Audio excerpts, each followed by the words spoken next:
Bismillahirrahmanirrahim. Assalamualaikum warahmatullahi wabarakatuh. Bertemu kembali di kuliah online mata kuliah advokatur. Pertemuan ke-15 bagian kelima. Bahwa untuk mengukur sejauh mana hak asasi tersangka telah dirugikan oleh penyidik dalam penyidikan atau untuk mengukur sejauh mana surat dakwaan penuntut umum telah mengalami cacat formal atau kekeliruan beracara, error in prosedur. Hal itu tergantung pada sejauh mana penuntut umum membuat surat dakwaannya, sejauh mana penyidik melakukan penyidikan telah memenuhi ketentuan-ketentuan yang telah digariskan dalam KUHP. Bahwa karena semua atau sebagian besar hasil penyidikan telah tertuang dalam berkas perkara yang dibuat penyidik pada Polresta Surabaya nomor DP/355/4 Romawi /2013 Satreskrim tanggal 29 April 2013.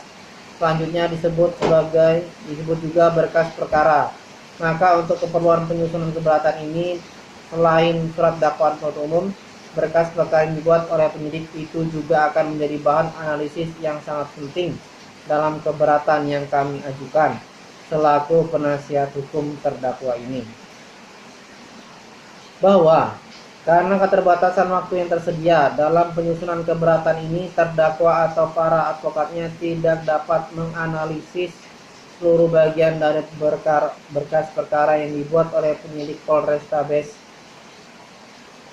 Surabaya Akwo, dan karena itu terdakwa dan advokatnya hanya akan mengemukakan beberapa cacat formal atau kekeliruan beracara, error in prosedur, seperti diuraikan di bawah ini.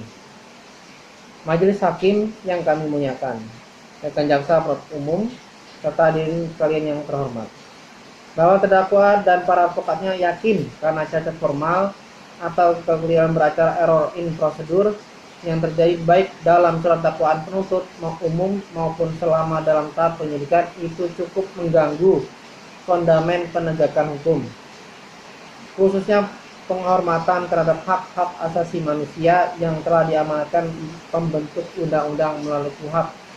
Maka sangat diharapkan majelis hakim yang mulia mau memberi tempat yang selayaknya bagi keberatan yang diajukan terdakwa atau para advokatnya dalam perkara ini. Pembuatan surat dakwaan dilakukan penuntut umum secara menyimpang dari hasil penyidikan, sehingga penuntutan dalam perkara ini merupakan pelanggaran terhadap ketentuan pasal 140 ayat 2 huruf A KUHP dan pasal 8 ayat 4 Undang-Undang Nomor 16 Tahun 2004 tentang Kejaksaan Republik Indonesia. Bahwa lebih tegas lagi dikemukakan Medan Marpaung dalam bukunya Proses Penanganan Perkara Pidana bagian kedua di Kejaksaan dan Pengadilan Negeri, Upaya Hukum dan Eksekusi, Sinagrafika Jakarta 1992 halaman 434 sebagai berikut. Hasil penyidikan yang dihimpun dalam bundel atau berkas disebut berkas perkara. Berkas perkara tersebut tidak dapat dipisahkan dengan surat dakwaan karena surat dakwaan tersebut bermula dari berkas perkara. Jika surat dakwaan dengan berkas tidak nampak keterkaitannya, maka dakwaan tersebut dapat dinyatakan hakim atau pengadilan negeri tidak dapat diterima. Bahwa kami para penasihat hukum terdakwa menyadari benar bahwa apa yang dikemukakan Profesor Meister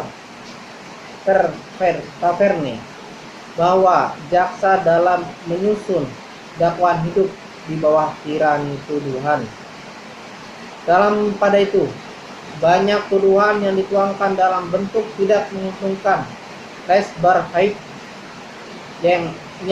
yaitu mengurangi pengertian bagi terdakwa dan menimbulkan kesulitan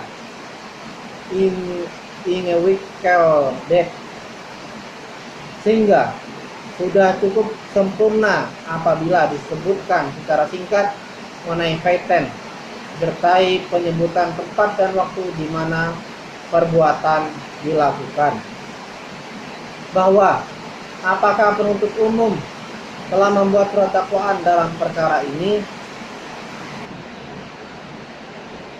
caranya lagi Keterangan legal opini ahli pidana Profesor Dr.